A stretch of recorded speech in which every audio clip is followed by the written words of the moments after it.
Hello student, welcome to our my geography YouTube channel. তোমাদের অক্ষাংশ এবং দ্রাঘিমাংশ এর যে ম্যাথ অঙ্ক, এটা নিয়ে তোমাদের দুটো ক্লাস দেওয়া হয়েছিল এর আগে। তোমাদের যে জায়গাগুলোতে সন্দেহ ছিল সেগুলো তোমরা জিজ্ঞেস করেছিলে, তো সে সম্পর্কে কোনো ক্লাস নেওয়া হয়নি। তো আজকে যে দুটো প্রশ্ন তোমরা সব থেকে বেশি করেছো, যে তোমরা 30 মিনিট বুঝতে পারছো না যে 30 মিনিটে 2 মিনিট কি করে হয়, আর একটা জিনিস তোমরা বুঝতে পারছো না যে কিভাবে এই যে মিনিটটা এলো, এটা ডিগ্রি থেকে কিভাবে মিনিটটা এলো, এটা বুঝতে তোমাদের অসুবিধা হচ্ছে। তো যাই হোক, এটা কোনো ক্লাস না, মানে অক্ষাংশ বা দ্রাঘিমাংশের ক্লাস না, এর সম্পর্কে অলরেডি দুটো ক্লাস দেওয়া হয়েছে এবং সেই দুটো ক্লাস এনাফ। এইখানে শুধুমাত্র ডাউট ক্লিয়ার করা হবে, অর্থাৎ এই যে ক্লাসটা, এটা ডাউট ক্লিয়ারিং ক্লাস। ক্লিয়ার? তো তোমাদের দুটো কোশ্চেন সব থেকে গুরুত্বপূর্ণ। একটা হচ্ছে এখানে দেখো, জিজ্ঞেস করেছো তোমরা 5 মাস আগে জিজ্ঞেস করেছো, 5 মাস পরে রিপ্লাই দিচ্ছি, মানে টাইমের ক্রাইসিস ছিল, সময় বের করা হয়নি। হাফ ডিগ্রি 30 মিনিট কিভাবে হয়, এটা তোমরা বলেছিলে, 1 নম্বর কোশ্চেন। তারপরে এখানে তোমরা আবার একজন উত্তর করেছে, নিজাম হক, সে উত্তর করেছে যে কারণ 60 মিনিটে 1 ডিগ্রি হয়। তো এই জায়গাটাতে যত যা তোমাদের গন্ডগোল হয়েছে, তো চিন্তার কিছু কারণ নেই, আমি সব কিছু ক্লিয়ার করে দেবো। এখানে আবার একজন এমডি সিফাত, সে কমেন্ট করেছে যে 30 মিনিট সমান 2 মিনিট বুঝতে পারলাম না। আমিও এটা বুঝতে পারলাম না। এখানে রুকসানা পারভিন সে কমেন্ট করেছে। এখানে আবার তোমাদের আসছে যে ভাগশেষ 2 এর কারণে 30 মিনিট কিভাবে হয়েছে স্যার। চিন্তা করো না, সব কিছু ক্লিয়ার হবে, জাস্ট তোমাদের কোয়েশ্চেনটা জাস্ট পড়ে দিই। এখানে ডিকে ইংলিশ কেয়ার 2 মিনিট যোগ করার বিষয়টা একটু ক্লিয়ার করলে ভালো হতো। আর এমডি নাইম মিয়া, সেও এটাকে সাপোর্ট করে বলেছে যে হ্যাঁ, এটা ক্লিয়ার করা উচিত ছিল। অনুষ্কা পালোধি, সে বলেছে সত্যি 2 মিনিটটা ক্লিয়ার করা উচিত ছিল। অর্থাৎ সব থেকে বেশি কমেন্ট তোমাদের এসছে। আমি আরও অনেক কমেন্ট তোমাদের নিতে পারিনি সকলের, ওই জন্য দুঃখিত। তো এখানে কথাটা হলো যে এই যে 2 মিনিটটা বা হাফ ডিগ্রি যেটাকে আমরা বলি, হাফ ডিগ্রি সমান 30 মিনিট কি করে এলো। তো এখানে একজন কমেন্ট করেছে যে 1 ডিগ্রি সমান 4 মিনিট। এটা জাস্ট তোমাদের একটু গোলমেলে লাগছে, তাই তো? তো টেনশনের কিছু নেই, চলো আমরা আগে এই হিসাবটাই আমরা মিলিয়ে আসি যে কি সমস্যা হচ্ছে জায়গাটাতে। দেখো, আমরা দ্রাঘিমাংশ এবং অক্ষাংশের যে অঙ্ক করতে গেছিলাম, সেখানে প্রথমে কয়েকটা জিনিস বলেছিলাম। 1 নম্বর, আমাদের ম্যাপটাকে বুঝতে হবে, আর ম্যাপটা বোঝার জন্য আমি বলেছিলাম যে ম্যাপের কোন সাইড কোন দিক রয়েছে সেটা আমাদেরকে জানতে হবে। তো ম্যাপের উপরের দিক হয়, আমরা কি বলেছিলাম, উপরের দিক নর্থ উত্তর, নিচের দিক সাউথ। আর ম্যাপের ডান দিকে যখন আমরা যাব, মানে ডান দিকটা হবে আমাদের ইস্ট পূর্ব দিক, আর বাম দিকটা হবে ওয়েস্ট অর্থাৎ পশ্চিম দিক। এটা হচ্ছে একটা ম্যাপের ধারণা, যে ম্যাপের কোন দিক, এটা আমাদের এই মাধ্যমে আমরা মনে রাখতে পারি যে এটা একটা আমাদের ম্যাপ, আর এই ম্যাপের উপরের দিক কোন দিক, নিচের দিক কোন দিক, আর ডান দিক বাম দিক এগুলো কোন দিক। বা যদি কেউ জিজ্ঞেস করে যে ম্যাপের উত্তর দিক বলতে কী বোঝো, তাহলে ম্যাপের উপরের দিকটাই হচ্ছে উত্তর দিক। এটা ক্লিয়ার? কমন সেন্সে ক্লিয়ার? ক্লিয়ার যদি হয় তাহলে ইয়েস লিখো, নইলে নো লিখো, ইয়েস বা নো। এটা ক্লিয়ার তো 1 নম্বরটা। দ্বিতীয় নম্বর, চলো দ্বিতীয় যে বিষয়টা, আমাদের এটা হচ্ছে পৃথিবী। পৃথিবী পৃথিবী পশ্চিম থেকে পূর্ব দিকে ঘোরে। কথাটা নোট করো, পৃথিবী পশ্চিম থেকে পূর্ব দিকে ঘোরে। আমরা দেখেছি যে সূর্য পূর্ব দিকে ওঠে আর পশ্চিম দিকে অস্ত যায়, কিন্তু পৃথিবী পশ্চিম থেকে পূর্ব দিকে ঘোরে। এবার আমরা যদি বলি যে এই পৃথিবীর পরিধি কত, আচ্ছা একটা যদি সার্কেল আমরা নিই, তাহলে এর পরিধি কত আমরা পাবো?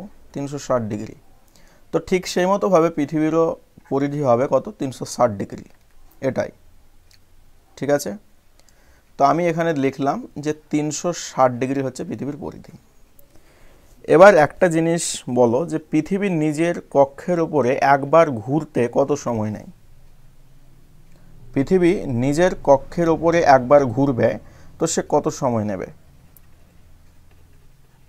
24 ঘন্টা সময় নেবে। 24 ঘন্টাতে সে এক পাক কমপ্লিট করবে। 24 ঘন্টা কয়েক মিনিট নেয়, তো মিনিটটা আমরা এখানে ধরছি না, আমরা 24 ঘন্টাটাই ধরছি। আচ্ছা, 24 ঘন্টা যদি আমরা ধরি তো এটা হচ্ছে ঘন্টা। এই 24 ঘন্টাকে যদি মিনিটে কনভার্ট করি তাহলে কি করতে হবে? 1 ঘন্টা সমান কত? 1 ঘন্টা সমান 60 মিনিট, তাই তো? 1 ঘন্টা সমান 60 মিনিট। তো 24 ঘন্টা সমান কত মিনিট? 24কে 60 দিয়ে যদি গুণ করি কত হবে?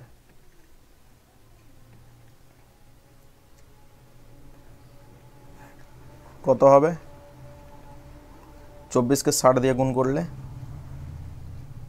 এটা আসবে 1440 মিনিট।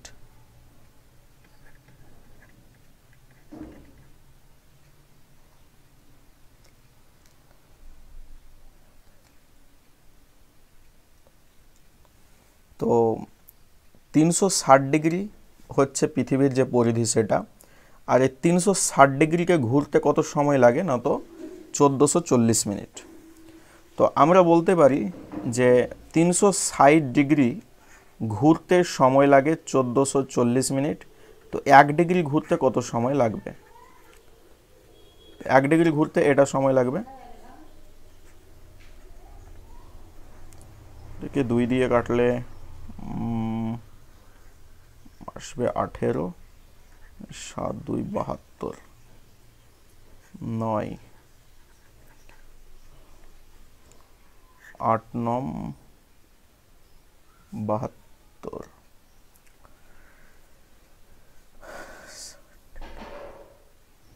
8 9 72, 2 সমান 4। এটা কেটে কুটে এলো 4। তো আমরা বলতে পারি যে 1 ডিগ্রি সমান হচ্ছে 4 মিনিট।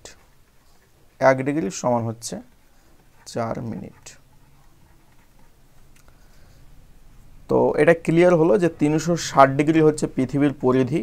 এই 360 ডিগ্রি একবার ঘুরতে সময় লাগে 24 ঘন্টা। 24 ঘন্টা সমান হচ্ছে 1440 মিনিট।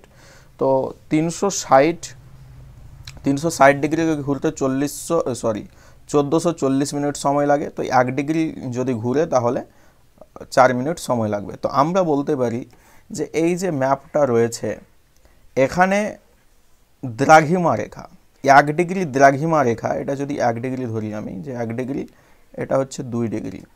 তো 1 থেকে 2 ডিগ্রির মধ্যে সময়ের পার্থক্য হচ্ছে 4 মিনিট।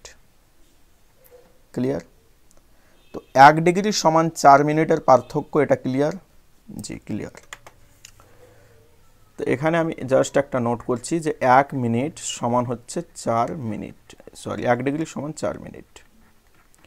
তো 1 ডিগ্রি দ্রাঘিমায় সময়ের পার্থক্য হচ্ছে 4 মিনিট। এবার এই যে 1 ডিগ্রি, এটা হচ্ছে ডিগ্রি, 1 ডিগ্রি সমান আমরা 60 মিনিট বলতে পারি।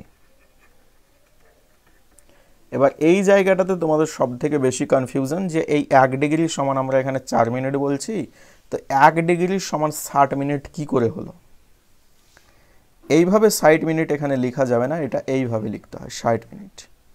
তাহলে আমরা বুঝবো যে এটা হচ্ছে ডিগ্রি বলতে দ্রাঘিমার মিনিট হচ্ছে এটা, এটা হচ্ছে সময়ের মিনিট, এটা হচ্ছে সময়ের মিনিট, আর এটা হচ্ছে দ্রাঘিমার মিনিট বা দ্রাঘিমা বা ডিগ্রির মিনিট। আচ্ছা, আমরা বলি যে কোন একটা উদাহরণ যদি আমি দেখি যে একটা ঘন্টা আছে, 1 ঘন্টা যদি বলি, 1 ঘন্টা সমান হচ্ছে 60 মিনিট, 60 মিনিট, আর 60 মিনিট সমান হচ্ছে 60 ইন্টু 60 সেকেন্ড। তো দেখো যে সময়ের ক্ষেত্রে আমরা কি বলছি যে ঘন্টা বড়, তারপরে আসছে মিনিট, ঘন্টার থেকে ছোট মিনিট, আর মিনিটের থেকে ছোট হচ্ছে সেকেন্ড। তো এটা হচ্ছে সময়ের ক্ষেত্রে আমরা একটার সাথে একটা ডিফারেন্ট করছি কি করে না, তো ঘন্টা সব থেকে বড়, তার থেকে ছোট হচ্ছে মিনিট, তার থেকে ছোট হচ্ছে সেকেন্ড, অর্থাৎ সময়টাকে আমরা বিভিন্নভাবে উপস্থাপন করছি। তাই না, যে বিভিন্নভাবে উপস্থাপন করছি। এবার এই যে 1 ডিগ্রিটা রয়েছে, 1 ডিগ্রির ছোট যদি আমি কোনো জায়গাকে নিই, যে দেখা গেল যে এক ডিগ্রি আছে, এই 1 ডিগ্রির কোনো একটা অংশকে আমি রিপ্রেজেন্ট করতে চাইছি, দেখাতে চাইছি, তাহলে আমরা কি করব? তাহলে তোমরা বলতে পারো যে হাফ মিনিট আমরা লিখব, হাফ মিনিট লিখব, বা 1-এর 4 ডিগ্রি লিখব, বা 1-এর 3 ডিগ্রি লিখব। তো এগুলোকে বুঝতে গেলে সমস্যার সৃষ্টি হবে, তাই জন্য এখানে বলে দেওয়া হয়েছে যে 1 ডিগ্রি সমান 60 মিনিট। এটা হচ্ছে ডিগ্রির ক্ষেত্রে, ডিগ্রির ক্ষেত্রে 1 ডিগ্রি সমান 60 মিনিট, এটা ডিগ্রির, আমি বারবার করে বলছি যে এটা হচ্ছে ডিগ্রির ক্ষেত্রে। তো এখানে যদি আমি বলি যে 1 ডিগ্রি সমান হচ্ছে 60 মিনিট, বা যদি এরকম বলি যে 1 ডিগ্রি সমান হচ্ছে 30 মিনিট প্লাস 30 মিনিট, তাহলে কি ভুল হবে? না। কেন না? তো এটা হচ্ছে আমাদের ডিগ্রির ক্ষেত্রে, এটা মিনিটের ক্ষেত্রে না, ঘড়ির কাঁটার ক্ষেত্রে না, এটা হচ্ছে ডিগ্রির ক্ষেত্রে। তো এখানে আমরা স্পষ্ট করেছিলাম যে 1 ডিগ্রি সমান হচ্ছে 4 মিনিট, এটা হচ্ছে সময়ের, এটা হচ্ছে সময়ের। ক্লিয়ার? তো 1 ডিগ্রি সমান 4 মিনিট, এই 4 মিনিটটা হচ্ছে সময়ের বা ঘড়ির মিনিট। আর 1 ডিগ্রি সমান 60 মিনিট যেটা লিখব, এই যে উপরে দাগ দিয়ে মিনিটটা লিখব, এটা হচ্ছে দ্রাঘিমার ক্ষেত্রে। দ্রাঘিমার ছোট, 1 ডিগ্রির থেকে ছোটকে রিপ্রেজেন্ট করতে গিয়ে আমরা 30 মিনিট, 25 মিনিট, 20 মিনিট এগুলো লিখে থাকি। তো আশা করছি এটা তোমাদের ক্লিয়ার হয়েছে। তো এই যে 60 মিনিট, এটা হচ্ছে আমার কিসের ক্ষেত্রে? দ্রাঘিমার ক্ষেত্রে। তো দ্রাঘিমার ক্ষেত্রে এই যে ওপরে আমি দাগটা দিয়েছি, তো দ্রাঘিমার ক্ষেত্রে 60 মিনিট সমান 4 মিনিট ঘড়ির কাঁটা আমি বলতে পারি, বা যদি বলি যে 30 মিনিট সমান 2 মিনিট বলতে পারি। এতটুকু ক্লিয়ার এখানে? এই যে মিনিটটা, এটা হচ্ছে দ্রাঘিমার মিনিট, এটা সময়ের মিনিট নয়। তো সময়ের মিনিট আর এই দ্রাঘিমার মিনিটের মধ্যে পার্থক্যটা বোঝা গেল। ক্লিয়ার? এবার অনেকে বলছে যে 180 ডিগ্রিকে 179 ডিগ্রি 60 মিনিট কি করে লেখা হলো? কি করে লেখা হলো এতক্ষণে বুঝে গেছো যে কিসের জন্য 160কে 179 ডিগ্রি 60 মিনিট লিখেছি। কারণ যে 179 ডিগ্রি আর 60 মিনিট মানে কি 1 ডিগ্রি। দ্রাঘিমার ক্ষেত্রে কি 60 মিনিট মানে 1 ডিগ্রি। তো এই 79 ডিগ্রি আর 1 যদি যোগ করি তাহলে কি 180 ডিগ্রি। তো 180 ডিগ্রি। তো আমি যদি এইভাবে লিখি যে 180 ডিগ্রি সমান 178 ডিগ্রি 120 মিনিট, তাহলে কি ভুল হবে? না। কেননা তো 120 ডিগ্রি 120 মিনিট সমান হচ্ছে 2 ডিগ্রি। তো 178-এর সাথে 2 গুণ করলে কত হবে? 180 ডিগ্রি। তো এইভাবে একটু বোঝার চেষ্টা করতে হবে আমাদেরকে দ্রাঘিমার অঙ্কগুলো। এখানে আমাদের মনে রাখতে হবে দুটো জিনিস, একটা হচ্ছে দ্রাঘিমার যে মিনিটটা রয়েছে, আর সময়ের বা টাইমের যে মিনিটটা রয়েছে, সেটা কিন্তু দুটো জিনিস। এই দুটো জিনিসের একসাথে গোলমাল করে দিয়ে এই ঝামেলাটা সৃষ্টি হচ্ছে। তো আমরা যদি দ্রাঘিমার ক্ষেত্রে 60 মিনিট সমান 4 মিনিট পাই, এই 4 মিনিটটা ঘড়ির সময়ে, তাহলে এই 30 মিনিট সমান 2 মিনিট আমরা বলতে পারি ঘড়ির কাঁটায়, বলতে পারি। এই জিনিসটা এখানে বলা হয়েছে। তো হাফ ডিগ্রি সমান 30 মিনিট কিভাবে হয়? তো ওই তো বললাম যে 1 ডিগ্রি সমান 1 ডিগ্রি সমান 4 মিনিট, আর এই যে 1 মিনিট 1 ডিগ্রিটা রয়েছে, 1 ডিগ্রি সমান 60 মিনিট বলেছিলাম। তো এটা ক্লিয়ার, যেটাকে যদি হাফ করি তাহলে 30 মিনিটই তো হবে। এখানে একজন রিপ্লাই করেছে, যাই হোক। 30 মিনিট সমান 2 মিনিট বুঝলাম না, এতক্ষণে হয়তো বুঝে গেছো। যদি না বুঝো তাহলে নো কমেন্ট করো, নো অথবা ইয়েস। 2 মিনিট যোগ করার বিষয়টা একটু ক্লিয়ার করলে ভালো হতো, আশা করি ক্লিয়ার হয়ে গেছে। এরপরে তোমাদের এখানে দুজনকে বিশেষভাবে থ্যাংক ইউ দিতে হবে। ইসলামিক কার্টুন বলে একজন কেউ কমেন্ট করেছে, এবং নিজাম হক, এখানে নিপা আহমেদ এবং মোহাম্মদ আবদুল্লাহ, এই যে 4জন তারা খুব ভালোভাবে এখানে বিষয়টা উপস্থাপন করেছে এবং আমার মনে হয়েছে যে এটা খুব ভালো উদ্যোগ, কেননা এরাও কিন্তু এই ক্লাসগুলোই করেছে। যে দুটো ভিডিও দেওয়া হয়েছিল বা যে দুটো ক্লাস করানো হয়েছিল দ্রাঘিমা এবং দ্রাঘিমাংশ অক্ষাংশের ওপরে, তারা এই ক্লাস দুটো করেছে এবং এত সুন্দরভাবে তারা অ্যান্সার দিয়েছে। So thank you very much. সময় হয়ে ওঠে না বলে তোমাদের রিপ্লাইটা অনেক দেরিতে দেওয়া হলো, এবং এই যে 4 জন তোমরা অ্যান্সারটা দিয়েছো সেটা কিন্তু খুব ভালো লেগেছে আমাকে, এবং যাক তোমরাও চেষ্টা করো অ্যান্সারগুলো দেওয়ার জন্য। ক্লিয়ার? তারপরেও যদি কোনো ডাউট থাকে তাহলে কমেন্ট করতে মোটেও কার্পণ্যবোধ করবে না। আমি আবার নতুন কোনো ভিডিও বা নতুন কোনো ক্লাসে সেটা সলভ করার চেষ্টা করব যেসব কোয়েরিগুলো তোমাদের আসবে। ক্লিয়ার? তো ঠিক আছে, থ্যাংক ইউ ভেরি মাচ।